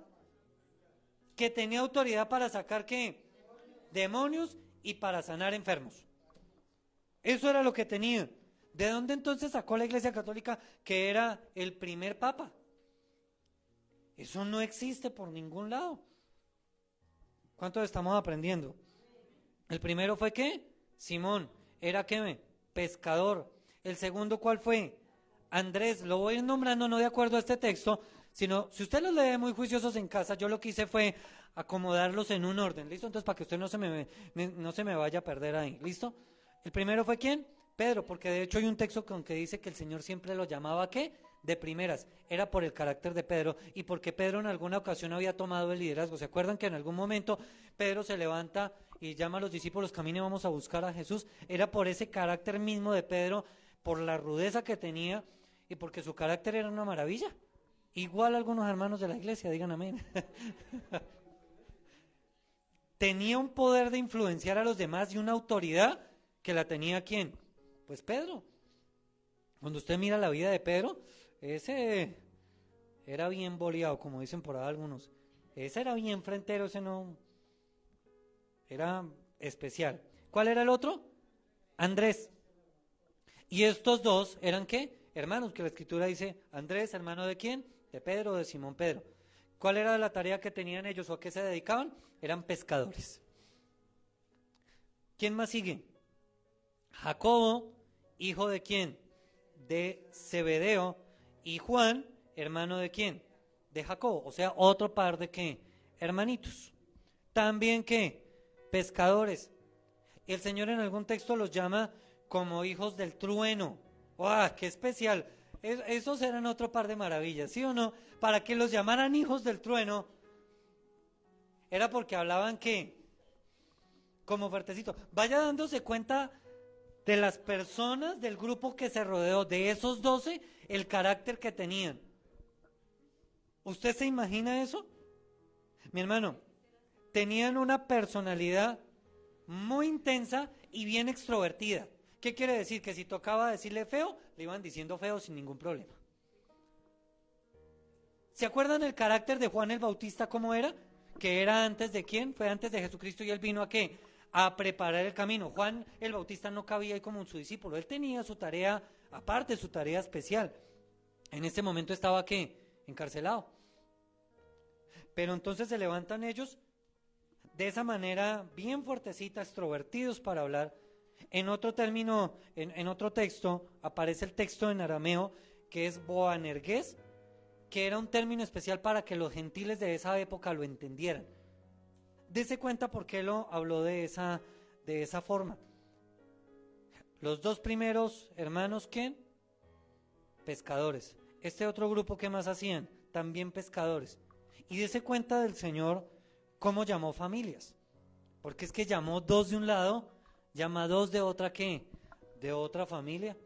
Qué bueno, mi hermano, cuando el Señor a usted lo llame a servir con su familia. Qué bueno cuando el Señor lo llame, los que son casados, a servir los dos, a su esposo y a su esposa, que los dos sirvan, que a sus hijos sirvan. Qué bueno que sea toda la familia quien le sirve al Señor. ¿Cuántos dicen amén? Ahora, si usted se da cuenta, y en todos los textos del Señor siempre hizo llamado de a 4. Llamó a estos 4 primeros, luego en una pausa llamó a otros 4, luego llamó otros 4. El Señor está organizado en eso, sin desorden ni nada. Luego, ¿quién más está? ¿Está quién? Felipe, que fue el primero que oficialmente el Señor llamó. ¿Se acuerdan? Que eso está por allá en Juan en el capítulo 1. Dice que venía Juan, porque Felipe era parte de los discípulos de quién? De Juan, y el Señor Jesús le habla y le dice, sígueme. Y Felipe se puso feliz, siguió, pero no se quedó ahí, sino se fue a buscar ¿a quién? ¿A quién? A Natanael, que también lo siguió. Felipe fue el primer discípulo que el Señor lo llamó, sin saber que iba a ser su discípulo. Qué especial eso. Pero luego viene otro versículo, otro discípulo que se llama ¿quién? Bartolomé. Bartolomé significa Natanael también. O sea que llamó a Felipe y llamó ¿a quién? A Natanael, que se llama ¿cómo? Bartolomé. Entonces no se enrede a veces con los términos. Tenemos que siempre ir a los textos, qué es lo que significa, no tanto el nombre, sino la traducción, en arameo, en hebreo o en griego, qué era lo que sucedía, por qué lo llamaban de esa manera. Luego va otro, el que no creía, ¿cómo se llamaba? Dídimo. ¿Por qué se asustan? Porque se llamaba ¿qué? Tomás, pero el Señor también lo llamaba ¿cómo? Dídimo. De esa manera. ¿No me creen? Vaya Juan un momento, haga un paréntesis ahí, no me pierda. Juan, capítulo 20. Le digo, hago un paréntesis ahí porque no hemos llegado todavía ya en esa serie. Voy a hacerlo para que se den cuenta. 20, verso 24. Léalo conmigo fuerte, ¿qué dice? Pero Tomás, ¿uno de quién? De los 12, llamado ¿qué? Dídimo, ¿no estaba con ellos cuando vino Jesús? O sea que tenía, entonces usted escuche Tomás o Dídimo, ¿están hablando de quién? Del mismo. Cuando usted escucha hablar de Bartolomé o de Natanael, ¿está hablando qué? Del mismo, no se enrede con eso. Siguiente discípulo, Leví, que también tenía otro nombre que era ¿cómo? Mateo, gracias hija. ¿Que era un qué? Publicano, era un recaudador de impuestos. La escritura en algún momento lo llama como Leví, hijo de quién? De Alfeo. En otro texto como en el de Mateo lo llama ¿qué? Mateo. Mi hermano, o sea que cuando usted escucha a Mateo o a Leví, ¿están hablando quién? Del mismo. Tengan en cuenta algo, es que la escritura, por eso les decía, es como si cada evangelista estuviera en una esquina y habló desde su óptica de acuerdo a lo que el Señor le guió. Voy a poner un ejemplo. ¿Algunos conocen a la hermana Miriam? Es la hermana Constanza, se la presento. Es la misma. Algunos la conocen como, mire el otro, ¿es mi mamá? Sí, es su mamá. ¿Sí o no? Algunos la conocen como, ¿qué? La hermana Miriam. No, la conocemos con la hermana Constanza. Algunos más confianzudos, la hermana Connie. ¿Cierto? Bueno, es la misma. Es la misma. Lo mismo. Quizás Lucas lo conoció con un nombre, Marcos lo conoció con otro nombre. Por eso es que aparece de esa manera. Dígale, está sola, no se enrede. Siga leyendo la escritura. No siga leyendo, le voy a contar. El otro discípulo, que tiene un nombre muy parecido al de atrás, era Jacobo, hijo de quién? De Alfeo. Pero usted mira, había otro Jacobo, ¿era hijo de quién? De Zebedeo. Antes los nombres se daban de acuerdo a su genealogía, de acuerdo al reconocimiento de sus papás. Este es hijo de fulanito, este es hijo de quién? Del otro fulanito. En este caso los distinguían de esa manera. Uno era Jacobo, hijo de quién? De Zebedeo, que era el hermano de Juan. En este caso estamos hablando de Jacobo, hijo de quién? De Alfeo. Era conocido como Jacobo el menor por su edad, porque era el más que jovencito. Este era hermano de Judas, no Judas el Iscariote. Y en esto voy a hacer un paréntesis para que tenga pendiente lo que le voy a indicar.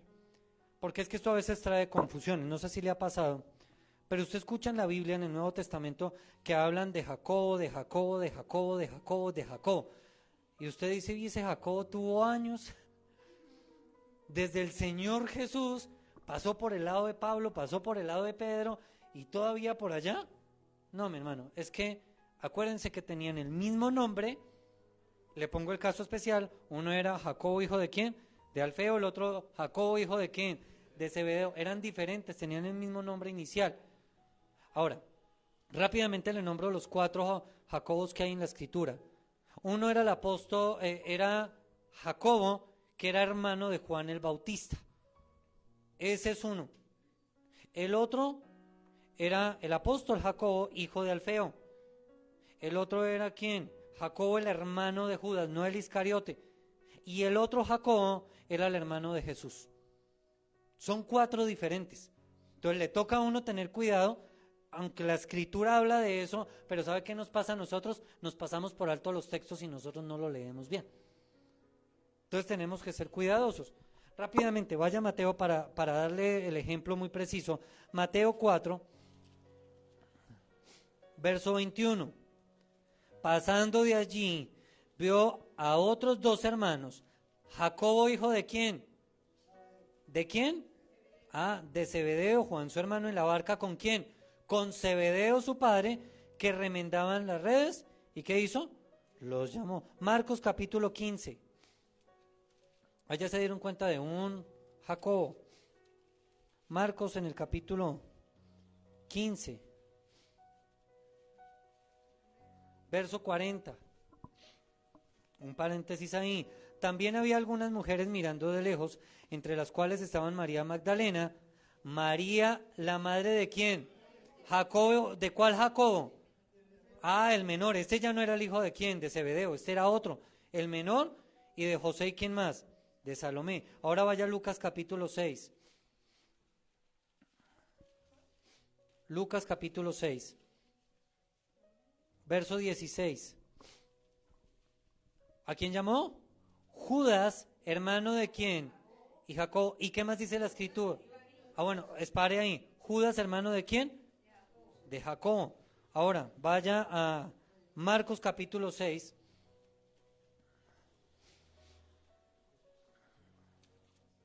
Marcos capítulo 6. ¿Estamos allí? Versículo 3. ¿Qué dice la escritura? ¿No es este el carpintero, hijo de María? ¿Qué dice? O sea que Jesús tuvo hermanos. Qué bueno, ya lo hemos explicado, ¿cierto? Por si de pronto a alguno le quedó una duda. ¿Hermano de quién? De Jacobo, de José, de Judas y ¿de quién más? De Simón. Bueno, mi hermano, ya le aclaré cuáles son los 4. Ahora, algunos me dicen, pastor, ¿por qué entonces algunos lo llaman que Santiago, pero son Jacobo? La escritura dice que son Jacobo, pero ¿por qué algunos Santiago? Les voy a aclarar esa situación. Tengan en cuenta que la traducción que se hizo estaba influenciada por el lenguaje del momento, que era ¿cuál? el latín, ¿cierto? Cuando nosotros miramos las raíces de ese Jacob, que era Iakov con doble A, Iakov era esa raíz en latín, ellos decidieron tener un santo y era San Jacobo. En algún momento empezaron a modificar eso de acuerdo a lo que hablaban y era San Jacob. Y empezaron a hacer esas modificaciones y cuando usted empieza a pegar esas sílabas, iba a dar ¿qué? Santiago. Por eso lo dejaron Santiago de esa manera en algunos casos. Pero está hablando ¿de quién? Del mismo. ¿Listo? Entonces cuando usted escuche que Santiago o Jacobo en estos casos particulares es el mismo, no se enrede. ¿Cuántos dicen amén? Ahora vamos con el siguiente. Este era llamado el trinomio porque tiene 3 nombres. Uno era, en Mateo lo llama como Leveo, Marcos lo llama como Tadeo, Lucas lo llama como el hermano de Jacobo o Judas. Este no era Judas el Iscariote, sino el ¿qué? El otro Judas. ¿Sí se dan cuenta? Y ese es el punto que también a veces caemos en errores, que vemos a 2 Judas y venga, ¿y cuál fue el Iscariote? ¿Este o el hermano de este? No, eran 2 Judas ¿qué? Diferentes. Y sigue hablando, ¿quién más la escritura? Otro de los discípulos, Simón el cananista, ¿cierto? O el cananita, dice otra de las versiones. Hay otra versión que lo llama, o en otro texto lo llama como Simón el celote. No era cananista o cananita porque fuera de Canaán de Galilea, porque algunos han malinterpretado el texto y dice Simón, el que era de Canaán de Galilea, no era de por allá. A eso no se estaba refiriendo la escritura. Se refería a ese término cananista por su significado que era celoso, celoso de la ley. Por eso lo llamaban de esa manera, no porque vivieran en algún lugar específico, porque era ¿qué? Celoso de la ley. Otra versión dice, era el defensor de la ley. Dese cuenta hasta ahí cuántos iban, 11, dentro de los cuales los 4 primeros con un carácter bien particular, con un carácter bien fuertecito, pescadores. Eso quiere decir que estaban dispuestos a ¿qué más? A trabajar, a moverse, a hacer las cosas. Usted no encontraba un pescador flojo porque el que era flojo se moría de hambre. No funcionaba. Felipe, que fue el que aceptó el primer llamado, pero Felipe no se quedó quieto, sino fue y buscó, llamó a otro. Llamó a Natanael o a Bartolomeo, que no comió entero desde el principio. Llamó a Tomás por el mismo carácter que él tenía. A Mateo con una condición muy particular. A Jacobo, a Leveo, a Simón. Y nos falta uno, ¿que es quién? Judas, ¿qué? Iscariote, el que le entregó, dice la escritura, o el traidor. Y en todos los textos aparece ¿qué? De últimas, porque el Señor sabía qué era lo que iba a suceder y para su cumplimiento precisamente también por eso hizo ese llamado. El Señor ya sabía desde el inicio que lo iba a ¿qué? A traicionar, pero Él sabía que era necesario que todas las cosas pasaran para que la palabra ¿qué? Se cumpliera. El Señor le había quedado fácil sacarlo de la lista. Habían hartos para haber llamado, pero era necesario que se cumpliera ¿qué? La palabra. Lucas capítulo 6, por favor. Y dése cuenta de esos 12, ¿la tarea cuál era? ¿Predicar qué? ¿Predicar qué? El evangelio. ¿Qué otra cosa tenía que hacer? Sanar y echar fuera demonios. Mire la autoridad que les había dado a esos 12. Yo no me imagino, mi hermano, con esas habilidades y esa autoridad que el Señor les había dado, por lo menos a Pedro predicando, sanando, echando fuera demonios. Yo no me imagino a Felipe todo entusiasmado, así como lo hizo con Natanael, corriendo y llamando a todo el mundo, jalando de la mano, del cabello, de algún lado, para que escucharan. Yo, mi hermano, no me imagino al mismo Judas, porque para eso lo llamó el Señor, y dése cuenta de lo especial del Señor, es que llamó al mismo Judas, pero es que Judas también predicó. ¿Cuántos dicen amén? Judas también tuvo la autoridad para echar fuera demonios y para sanar. Y aún así en el camino se torció. Dígale que está a su lado, tenga cuidado, no se va a torcer.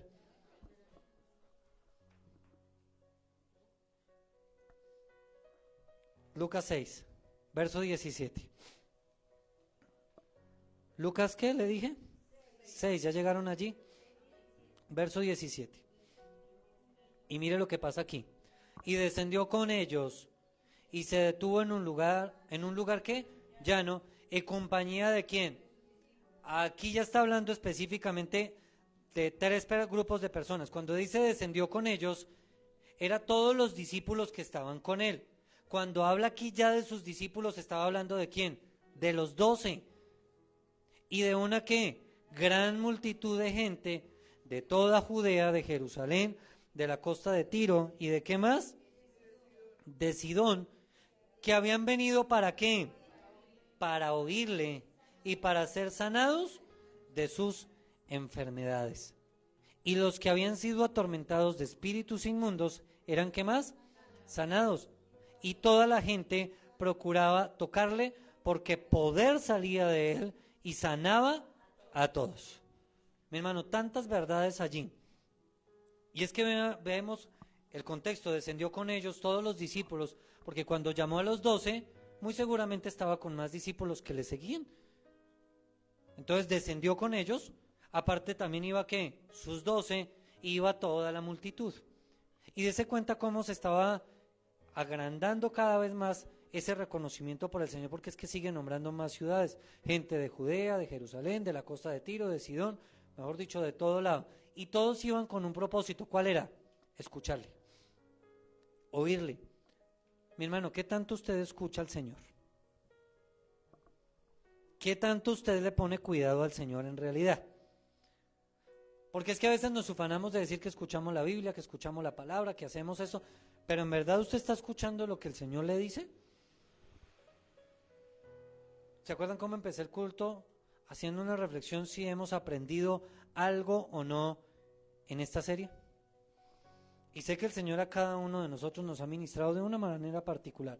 Quizás el Señor ha ministrado a algunos en una área, a otros en otra área, y qué bueno la soberanía del Señor, porque Él sabe quién tiene necesidad de algo específico, y le ministra con esa misma palabra esa necesidad específica a cada uno. Pero mi hermano, ¿cuántas veces el Señor nos ha hablado, nos ha dicho, y parece que tuviéramos los oídos tapados, o ahí sí como dicen algunos, que nos entró por aquí y nos salió por el otro lado, derechito pasó la información? Le voy a citar algunos ejemplos. ¿Cuántas veces el Señor le ha dicho que no meta la cabeza por ahí y usted es cuando más la mete? ¿No escuchó al Señor? ¿No oyó? ¿Cuántas veces el Señor a usted le ha confrontado muy fuerte y le ha dicho las cosas muy precisas y a usted parece que no importara 5? ¿No escuchó al Señor? Toda esa multitud, todas esas personas iban con un propósito y era oír sus enseñanzas. Porque el Señor lo primero que hacía era que enseñaba, y después de que enseñaba, ahí sí hacía el resto, sanaba, libertaba. Mi hermano, reitero en algo que les enseñé en alguna ocasión, y es que nosotros no podemos seguir haciendo las cosas al revés. Anhelamos los milagros, la sanidad, la libertad, todo eso, sin recibir la enseñanza, sin oír su voz. Y la cosa es al contrario. Primero tenemos que oír su voz. Pero tenemos que acostumbrarnos a escuchar la voz todos los días.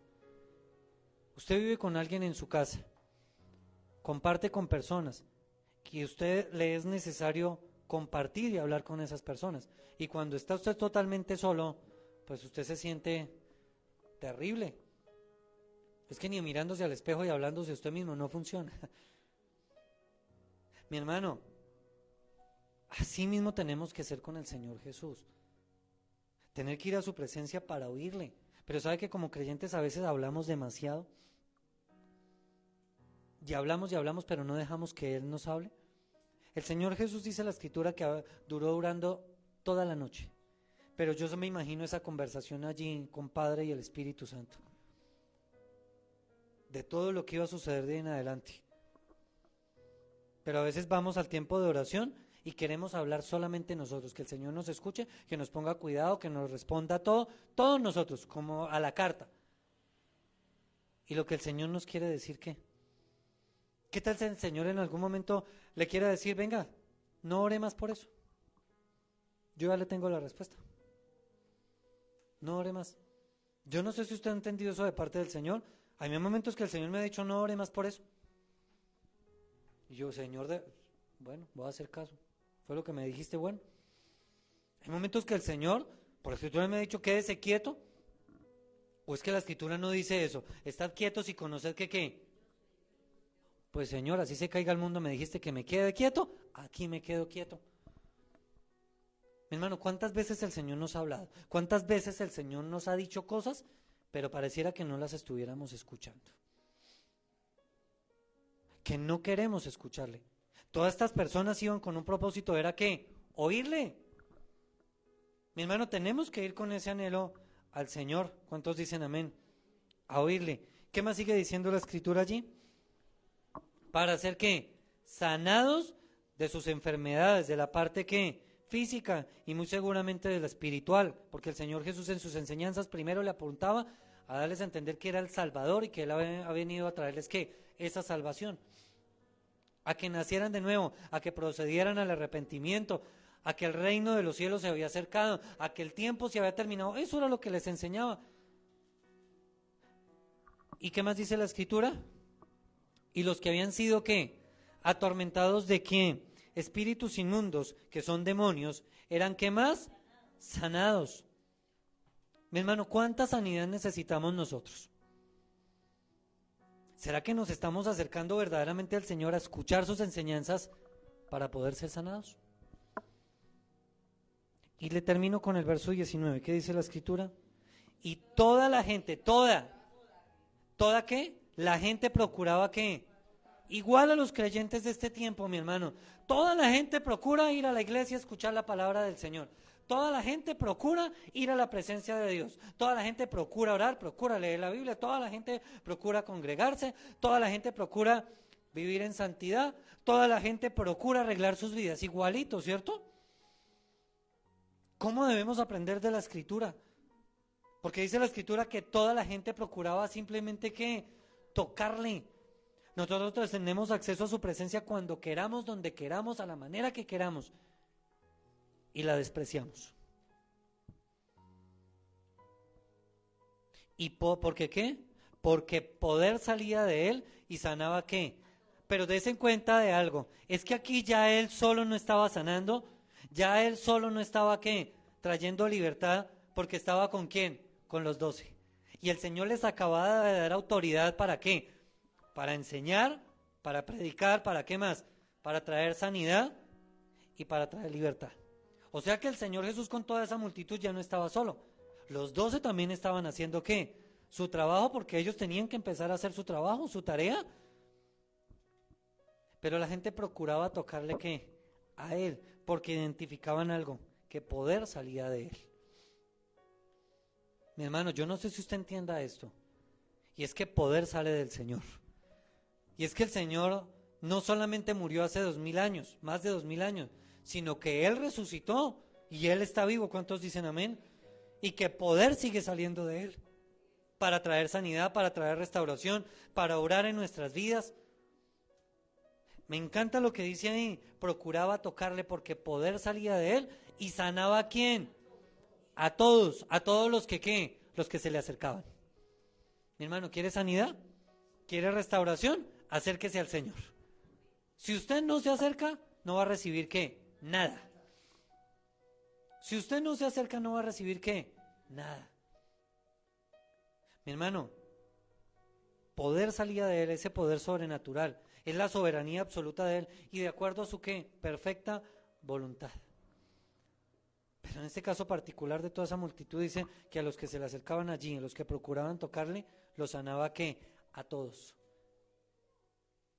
Y eso que la Escritura no nombra qué pasó con los que quizás estaban ministrando los 12, porque ya habían recibido autoridad, o sea que también habían recibido algo. Pero mi hermano, qué bueno que nosotros podamos entender que debemos ir a la fuente principal que es Jesucristo, porque de Él sigue saliendo poder. Póngase de pie, mi hermano, por favor, y vamos a orar.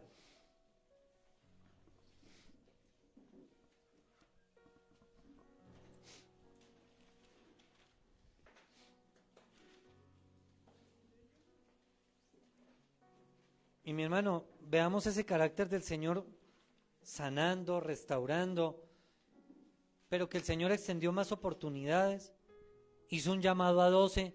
Qué bueno que a nosotros también nos ha hecho un llamado para que le sigamos, porque estos 12 tuvieron su papel importante y su protagonismo en su tiempo y en su contexto. Ahora nosotros somos discípulos del Señor. ¿Cuántos dicen amén?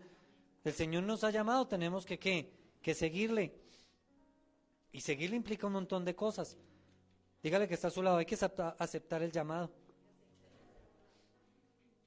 Y mi hermano, anhelemos verdaderamente a ese siervo del cual profetizó Isaías. Anhelemos a ese siervo porque de él sale poder. Qué especial eso, mi hermano. Yo no sé en qué área, mi hermano, usted necesite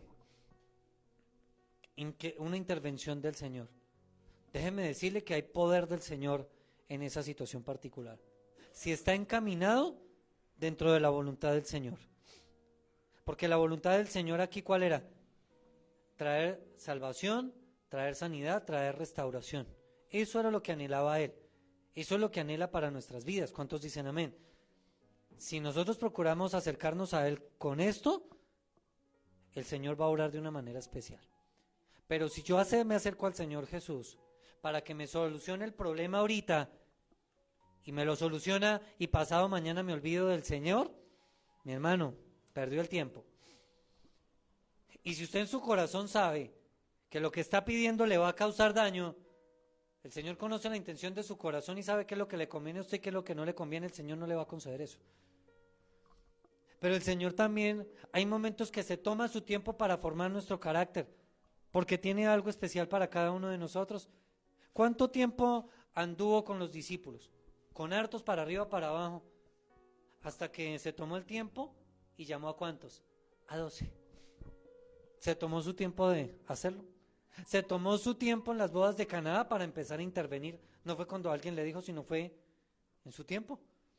Se tomó su tiempo para traer sanidad sobre muchos. Era de acuerdo a su ¿qué? A su voluntad y a su soberanía. Pero mi hermano, yo sé algo claro, y es que poder sigue saliendo de Él. Acerquémonos a su presencia. Y le invito, cierre sus ojos allí, mi hermano, y oremos. Padre, en el nombre de Jesús, hoy te damos muchísimas gracias, mi Señor, por tu bendita palabra, Señor. Gracias por tu gran amor, por tu bondad, por tu misericordia, mi buen Dios. Señor, hoy te damos gracias porque una vez más muestras a nuestra vida a través de tu palabra esa deidad de Cristo sanando, resucitando, liberando, restaurando, levantando de una manera especial. Gracias, Señor, por mostrarnos esa compasión, esa misericordia, por todos los que están perdidos, Señor. Gracias por habernos mostrado esa compasión y esa misericordia a nosotros en un momento, Señor, y habernos llevado a la salvación. Sabemos que cada día, bendito Dios, estás obrando en nosotros, estás interviniendo, moldeando nuestro carácter, Señor, permitiendo que cada día nos parezcamos más a ti. Señor, gracias por esos procesos. Sabemos que duelen, sabemos que son difíciles, Señor bendito, pero ayúdanos y danos la fortaleza para seguir adelante, Señor. Gracias, Señor, porque así como con los discípulos, Señor, hoy has hecho un llamado especial a nosotros, Señor. Una vez más lo reafirma, Señor, que nos has llamado para que prediquemos, Señor, para que enseñemos de la verdad de ti, Señor, para que enseñemos de tu nombre a muchos, Señor, para que podamos ser luz en medio de las tinieblas, Señor, para que podamos ser llevadores de buenas noticias a aquellos que se están perdiendo, Señor. Hoy sabemos, Señor, y hemos entendido una vez más que has puesto autoridad sobre nuestras vidas, Señor, pero que esa autoridad es para ponerla al servicio tuyo, mi Dios. Señor, pero hoy te pedimos que intervengas en nuestras vidas. Tú sabes, Señor, que necesitamos sanidad en nuestra vida espiritual, que necesitamos sanidad en nuestra vida física, en nuestras finanzas, Señor, en todas las áreas de nuestra vida. Señor, hoy, como esta multitud, Señor, queremos acercarnos a ti, Señor. Queremos estar en tu presencia. Esta multitud procuraba tocarte, Señor. Hoy tenemos acceso a tu presencia.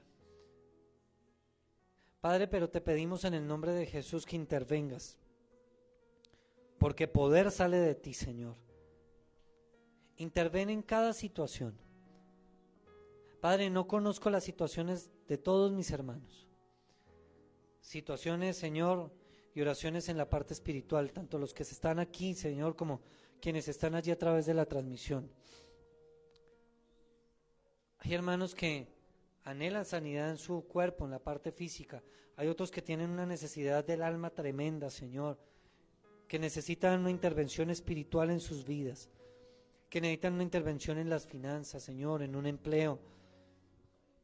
Señor, que necesitan una intervención, Señor, en reafirmarles el tomar una decisión. Padre, dales el valor, dale la fortaleza. Señor, poder sale de ti de una manera especial para restaurarnos, para sanarnos. Poder sobrenatural sigue saliendo de ti, que eres un Dios vivo. Señor, oro por mis hermanos, en cada una de sus necesidades, mi Dios bendito, en cada una de las situaciones. Señor, te pido que bendigas a mis hermanos que están allí en la transmisión. Señor, guárdales, los despedimos en el nombre de Jesús, Señor. Tenlos con bienestar durante este resto de semana, en el nombre de Jesús.